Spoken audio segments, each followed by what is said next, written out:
नमस्कार, ABP news की इस विशेष पेशकश में आपका स्वागत है। मैं अभिसार शर्मा। एक देश एक टैक्स अब हकीकत में तब्दील होने वाला है, मगर 1 जुलाई की तारीख आने से पहले काफी लोग बहुत नर्वस हैं, ढेरों आशंकाएं हैं और कहीं ना कहीं सरकार के दिलों की धड़कनें भी तेज हो रही हैं। हम अपनी जिम्मेदारी को समझते हुए जीएसटी और उससे जुड़ी बारीकियों को आप तक पहुंचा रहे हैं। इसी संदर्भ में हमने जीएसटी सम्मेलन भी आयोजित किया था। आज हमारे साथ एक और खास मेहमान हैं, मगर जब देश के शिक्षा मंत्री Prakash Javadekar ABP news studio में हैं, तो आप समझ सकते हैं कि उनसे बेहतर पढ़ाई और कौन करा सकता है जीएसटी की। स्वागत है आपका Prakash Javadekar ABP news studio में। आपसे हम सवाल पूछेंगे, वो सवाल जो कि जनता के सवाल हैं, और इसके लिए मेरे तमाम सहयोगी मेरे साथ यहां मौजूद हैं। मगर प्रकाश जी, नर्वसनेस तो होगी, क्योंकि छोटे जो व्यापारी हैं उनके जहन में काफी आशंकाएं हैं। हड़ताल की भी बात कर रहे हैं। खुद स्वदेशी जागरण मंच ने कई सवाल खड़े किए हैं जीएसटी को लेकर। तो क्या खुद सरकार में भी थोड़ी नर्वसनेस है 1 जुलाई को लेकर? नहीं, हमारे मन में नर्वसनेस नहीं है, बहुत उत्सुकता है और हर सवाल का स्वागत है। हर सवाल का जवाब भी है और हर सवाल का स्वागत भी है, क्योंकि ये कोई तुकबंदी की बात या सवाल जवाब का या ए वर्सेस बी नहीं है। ये सबका भलाई का एक नया रास्ता देश के सभी पार्टियों ने तय किए हैं। सबसे बड़ी बात इसकी ये है कि 6 कांग्रेस के राज्य हैं। एक जगह ममता मुख्यमंत्री है, एक जगह नवीन बाबू मुख्यमंत्री है, 2 जगह कम्युनिस्टों की सरकार है। लेकिन जीएसटी काउंसिल ने सारा कानून का मसौदा भी एक राय से किया, उसके नियम भी एक राय से बनाए और उसके दर भी एक राय से तय किए। संघ राज्य व्यवस्था का इतना बड़ा उदाहरण कि देश हित में सब एक हो सकते हैं, ये इसने दिखा दिया। और इसलिए हमारा आत्मविश्वास है, पूरा विश्वास है कि देश के भले के लिए सब पूरा देश एक होता है। चलिए सवालों का सिलसिला शुरू करते हैं प्रकाश जी, और पहला सवाल मेरे सहयोगी शिशिर सिन्हा का। प्रकाश जी, आपने शिक्षा और स्वास्थ्य को जीएसटी से अलग रखा, लेकिन शिक्षा से जुड़ी हुई जो कई व्यवस्थाएं हैं जिस पे आपने जीएसटी लगा दिया है, जैसे हायर सेकेंडरी में या इवन की प्राइवेट स्कूल्स में भी जो बस सर्विसेज होती हैं, कैटरिंग सर्विसेज होती हैं, कैंटीन सर्विसेज होती हैं, यहाँ पर जीएसटी की दर तय कर दी गई है। तो ऐसे में आपको नहीं लगता है कि हायर एजुकेशन और कॉस्टली हो जाएगा? नहीं, ऐसा नहीं है। देखो, पहले भी इन सर्विसेज पर टैक्स था ही। अब क्या हुआ है, सब टैक्सों से गुजर के आपको आज कीमत मिल रही थी। लोग आज तुलना दुर्भाग्य से वैट का रेट और जीएसटी का रेट में कर रहे हैं। ये सच नहीं है। सभी करों को, एक वस्तु के सभी करों को जोड़ोगे तो आज कर कम हुए हैं। मेरा सवाल प्रकाश जी आपसे ये है, शिक्षा पर तो आपने अपनी बात रख दी है, लेकिन कपड़ा व्यापारी चूंकि 5% जीएसटी के दायरे में उसको रखा गया है, इसलिए वो सड़क पर हैं और उनका ये कहना है कि सरकार ने बेहद जल्दबाजी में ये फैसला लेकर हम लोगों को परेशान कर दिया है। फिर कैसी आजादी की आप लोग बात कर रहे हैं, क्योंकि 30 जून को बेहद तामझाम के साथ सरकार इसकी घोषणा करने जा रही है। इसलिए है कि 10 साल से ये विषय चल रहा, कोई अचानक नहीं आया। 10 साल तैयारी हो रही थी और कांग्रेस को और प्रधानमंत्री जी ने इसीलिए मनमोहन जी को भी बुलाया है, देवेगौड़ा जी को भी बुलाया है, क्योंकि ये सब पार्टियों ने मिलकर किया हुआ निर्णय है। एक राय से संसद में पास हुआ है बिल। ऐसा है, एक जब बदलाव होता है जी, तो बदलाव में एक जरूर बात है कि अपने घर में भी आप एक नया सामान ला रहे हो या पद्धति बदल रहे हो, तो घर में भी 3 पीढ़ियों की 3 रिएक्शंस होती है। अगला सवाल अमांत्रा। जावड़ेकर जी, मेरा छोटा सा सवाल है, क्या जीएसटी लागू होने के बाद रोजगार के और अवसर पैदा होंगे, क्योंकि अनएम्प्लॉयमेंट बड़ी समस्या है? रोजगार के अवसर बढ़ेंगे क्योंकि इकोनॉमी का विस्तार होगा। अब इंस्पेक्टर राज नहीं है, अब आईटी के आधार पर कंप्यूटर से, जैसे टैली सॉफ्टवेयर होता है, वैसे सरकार भी एक सॉफ्टवेयर जल्दी ही जारी करेगी जो मुफ्त में होगा, ओपन सोर्स में होगा। तो वो जब होगा तो उससे तो इतना आसान बन जाएगा कि केवल आपको खरीद बिक्री का, केवल जो व्यवहार आपका हुआ है ट्रांजैक्शन, वो उसमें रिकॉर्ड करना है, बाकी ऑटोमेटिक सारे स्टेटमेंट्स होते हैं। चलिए अगला सवाल विजय विद्रोही। प्रकाश जी, आपने सुबह भी आज अखबारों में पढ़ा, टीवी पर भी आ रहा है कि एक साइबर हमला फिर हुआ है पूरी दुनिया भर में। हिंदुस्तान में भी कुछ बैंक भी इफेक्टेड हुए हैं। जवाहरलाल नेहरू पोर्ट ट्रस्ट, उसका एक टर्मिनल बंद हुआ, इससे पहले भी हमला हुआ था। और जीएसटी का पूरा नेटवर्क ही आईटी पर आधारित है। तो ऐसे में इस तरह की किसी हमले की आशंका से जीएसटी के जो नेटवर्क को बचाकर रखा जाए, ऐसे कोई सुरक्षा का कोई एक सुरक्षा कवच है इसमें? बिल्कुल सुरक्षा कवच है और बिल्कुल गारंटीड सुरक्षा कवच है। हमें थोड़ा विश्वास भी रखना चाहिए। एक समझना चाहिए कि नए तंत्र ज्ञान के साथ नई चुनौतियां भी आती है। Nothing comes free. सो उसमें चुनौतियां भी है। आज आप इतना मीडिया का रूप कैसे बदल गया 20 साल में। आज ये सारी लाइव चैनल्स जो हम देख रहे हैं, इतने बड़े बड़े आप अच्छे प्रयोग कर रहे हैं, ये सब तंत्र ज्ञान का चमत्कार है, यानी सिद्धि है। चमत्कार नहीं कहूंगा मैं उसको। तो ये जो मिलता है तो उसके साथ रिस्क भी आती है। तो साइबर हमले की रिस्क है। तो हमारे भी बुद्धिमान छात्र है भाई। हमारे देश में, मैं शिक्षा मंत्री हूं, मैं जगह जगह जाता हूं, मैं छात्रों से मिलता हूं। मैं आपको बताऊंगा, इतने बढ़िया छात्र है और best of the best brains इस देश में रहकर शोध करे, इस देश में रहकर अनुसंधान करे और वो ऐसे सारे चैलेंज का मुकाबला करने की तैयारी रखते हैं। ये मुझे विश्वास है। तैयारी, आपको याद होगा जीएसटीएन के जो चेयरमैन हैं नवीन कुमार ने बहुत ज्यादा नर्वस हैं और उन्होंने ऑन रिकॉर्ड कहा है कि 15 जुलाई तक हमारे आईटी सिस्टम्स पूरी तरह से सुचारू ढंग से काम करने की स्थिति में होंगे। ऐसा लग रहा है कि संभवतः हमारा आईटी सिस्टम फिलहाल 1 जुलाई को तैयार नहीं दिख रहा। उनके बयान से ऐसा लग रहा है मुझे। नहीं, मैंने तो उनका बयान नहीं सुना, लेकिन उनके साथ मैंने एक कार्यक्रम में गया था तो उन्होंने तो कहा है कि ये पूरी तैयारी है। और देखो, अब अपन घर में जब अब हमने मोबाइल कैसे सीखा, जब भी मोबाइल देखा तो पहले सबको तो सब आता नहीं। आज भी हमने क्लासेस करते हैं हमारे कार्यकर्ताओं के लिए, तो मोबाइल का 10-15% ही यूज लोग करते हैं आमतौर पर। सब सुविधा मालूम नहीं होती है। तो ये धीरे धीरे ही होता है।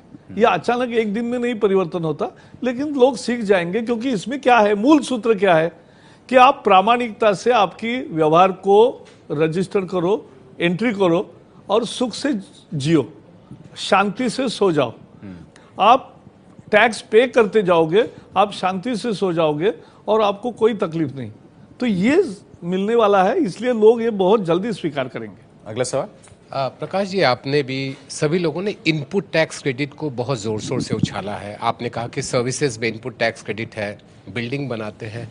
मेरा सवाल बहुत सरल है कि बिल्डिंग एक बार बनता है, एक बार आप टैक्स क्रेडिट ले लेते हैं, स्टूडेंट्स तो हर साल आएंगे कोचिंग इंस्टीट्यूट में, तो उनके लिए तो फीस बढ़ेगी। जो बसेस हैं एक बार खरीदी गई, उस पर इनपुट टैक्स क्रेडिट ले लिया, लेकिन जब हर महीने हर साल जो नए छात्र आएंगे उनको तो देना ही होगा। तो ये कहना कि इनपुट टैक्स क्रेडिट ट्रांसमिट हो जाएगा, वो वन टाइम हो सकता है। अगर मैं गलत हो तो आप सही कर दीजिए। मैं बताऊं, समझो ये कहा है जी जी, अगर ये 14% है, आज भी उसको सर्विस टैक्स 14% था, अब समझो 18% लगने वाला है। तो 18% में बाकी सभी टैक्स जो उसको अलग से देने पड़ते थे, वैट है या वो सब जाते हैं और वो एक ही टैक्स दे रहा है। तो बेसिकली कीमतें बढ़ नहीं रही है। दो फायदे हैं। हमने क्या किया है, 18% कैसे तो हुआ, जिसका 20% था वो 2% कम होकर 18 हुआ है, और जो समझो 16 था वो ये हुआ है। तो बैलेंस आउट है इसमें, ऐसा नहीं। एक मिनट, और दूसरा आपके सवाल का मैं बता रहा हूं, कोचिंग क्लासेस हर साल अपनी फीस बढ़ाते हैं। वहां कर का कहां मुद्दा था? वो तो डिमांड एंड सप्लाई का खेल है। वो डिमांड सप्लाई में जिसके स्टूडेंट्स अच्छा परफॉर्म करते हैं वो बड़े बड़े एडवर्टीजमेंट देता है, तुरंत 10,000 का 20,000 फी होता है, 20,000 का 30,000 होता है, और पेरेंट्स भी दौड़ते हैं कि भाई इसी क्लास में जाने से मेरे बच्चे का भला होगा। मेरा यही सवाल है तो ये अलग प्रश्न है, ये टैक्स का प्रश्न नहीं। इनपुट टैक्स क्रेडिट आप उसको जो भी सामान वो इस्तेमाल कर रहा है, जो सर्विस प्रोवाइड कर रहा है, वो इनपुट टैक्स क्रेडिट का एक बार फायदा, क्योंकि साल दर साल वही सामान वो नहीं खरीदेगा। तो मेरा सवाल ये कि जब उसको इनपुट टैक्स क्रेडिट का एक बार में फायदा मिलेगा तो सालों साल उसके लिए इफेक्टिव टैक्स रेट कम हो, ये कैसे सुनिश्चित करेंगे? नहीं, ये कम ही होता है, क्योंकि जब आप टैक्स रेट इसका अचानक नहीं बढ़ता, नहीं तो अभी हर राज्य हर बजट में टैक्स में थोड़े थोड़े बदलाव करता था, थोड़ा थोड़ा बढ़ता रहा था। अब ये जीएसटी के जो दरें हैं वो इतनी आसानी से हर साल बदलेगी ऐसी स्थिति नहीं है। पहले 2-3 साल में एक बार स्टेबलाइज हो जाएगा, उसके बाद इसमें बहुत ज्यादा बदलाव नहीं आते। लेकिन इससे आय क्यों बढ़ेगी सरकार की भी, लोक कल्याण के कार्यक्रम को भी पैसे क्यों मिलेंगे? तो आज कर चोरी होती है, ये फैक्ट है। लोग पूछते हैं आपको रिसीट चाहिए क्या, तो लोग कहते हैं रिसीट नहीं चाहिए और लेने की एक आदत पड़ गई। अब गंदी आदतों से हम, गंदगी से हमें मुक्त होना है। स्वच्छ भारत का इरादा कर लिया हमने, तो स्वच्छ भारत ये भी स्वच्छ भारत की ही एक मुहिम है। इसके पहले आपने कहा कि मोबाइल फोन का एग्जाम्पल आप दे रहे थे। मोबाइल फोन को तो हमने स्वेच्छा से स्वीकारा, लेकिन इसको तो सरकार स्वीकारने के लिए बोल रही है, जो टैक्स की व्यवस्था की गई है। नहीं, लोग समझते हैं। देखो, आप पुरातन काल में भी जाओगे इतिहास में, तो उसमें राजा को सरकार यानी सुरक्षा देने के लिए जो काम करेगा समाज को, वो समाज उसको देता ही था। शिक्षा देने वाले के लिए समाज देता ही था। आज भी त्योहार जो गांव के होते हैं उसमें ही गांव कंट्रीब्यूशन करता ही है। तो लोगों को ये पता है। या पहले बार्टर होता था, उसमें भी एक कारीगर अपने कुछ समझो जूते तैयार किए, पगड़ी तैयार किया, कपड़ा तैयार किया, उसके एवज में वो अनाज खरीदता था, तो वो एक्सचेंज का वो एक दूसरा माध्यम था। तो लोगों को ये पता है कि देश या समाज चलाने के लिए जो खर्चा है वो समाज को ही देना है। ठीक है। अब सीधे तरीके से कैसे दे जी, सुगम तरीके से कैसे हो, यही देखना है। और GST is the best way out of it. व्यापारी कह रहे हैं कि आप चुंगी खत्म कर रहे हैं, तो उससे आप लोग दावा कर रहे हैं कि 1 लाख करोड़ का डीजल हर साल बचेगा।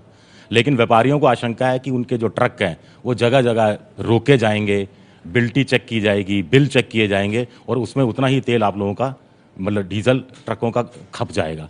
एक दूसरा, उपभोक्ताओं का मोटे तौर पर हमारे न्यूज़ रूम में भी इस तरह की बात है कि भाई इस समय सेल लगी हुई है, लोग धड़ाधड़ अपना माल बेच रहे हैं 60% 60% पर, और उसके बाद नया माल लोग खरीद नहीं रहे हैं, दुकानदार खरीद नहीं रहे हैं।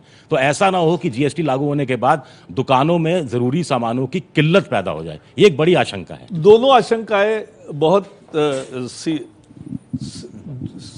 बहुत महत्वपूर्ण है और दूर कर सकते हैं। देखो, चुंगी कर का लोग क्या समझते थे? लोग पहले एक फॉर्मूला बोलते थे, नहीं है ना,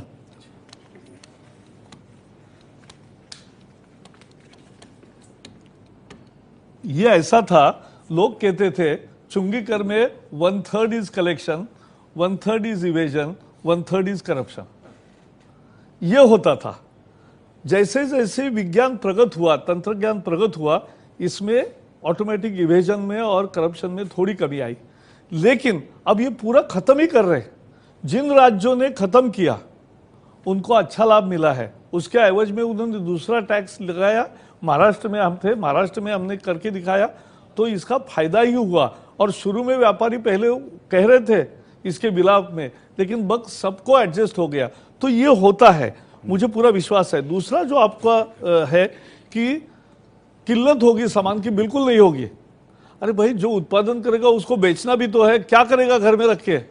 फैक्ट्री में जो स्टॉकिस्ट है वो सामान उठा नहीं रहे अभी, नहीं, वो नहीं, चीजें देखना चाह रहे हैं पहले। ये क्या है, 31 तारीख का एक लोगों ने ऐसा मन में बना लिया है कि जैसे 31 तारीख के बाद दुनिया बदल रही है। ऐसा नहीं है। कर में कोई ज्यादा बढ़त नहीं है कहीं भी, उल्टा अनेक वस्तुओं में कर कम हो रहे हैं। 81% वस्तुओं के कर ये 18% से भी कम है, यानी उसमें बहुत कमी आई है, क्योंकि करों पर कर नहीं लग रहा है ना। तो वो सबको महंगाई कम होने में फायदा मिलेगा ही, कीमतें कम होगी, तो इसलिए सब लाएंगे सामान। हाँ, एक सिस्टम में लगने के लिए, एंट्री करने के लिए एक 4-5 दिन का है, तो अपने देश में हमेशा किसी भी दुकान में 1 महीने भर उसका चलने का सामान होता ही है, और बाकी तुरंत आएगा, यानी इसमें कोई देरी होगी 1-2 दिन की भी, ऐसा मुझे नहीं लगता। बहुत बहुत शुक्रिया प्रकाश जावड़ेकर साहब, आप आए और जीएसटी से जुड़े तमाम सवालात के जवाब दिए। तो यकीनन 1 जुलाई का अब हमें इंतजार है। तो तमाम बातें जो जावड़ेकर सर ने कही, सवाल यह कि क्या हकीकत में वो लागू होगा, क्योंकि कथनी और हकीकत के बीच एक बहुत बड़ा फर्क है और हमें उम्मीद है कि वो फर्क हमें 1 जुलाई के बाद नहीं दिखाई देगा। तमाम मेरे सहयोगियों और प्रकाश जी, आप सबका बहुत बहुत शुक्रिया। तो इसी तरह से एबीपी न्यूज पर हम आपको लगातार जीएसटी और उससे जुड़ी बारीकियां और उससे जुड़े सवाल पेश करते रहेंगे। इजाजत दीजिए, नमस्कार। ये है एबीपी न्यूज, आपको रखे आगे।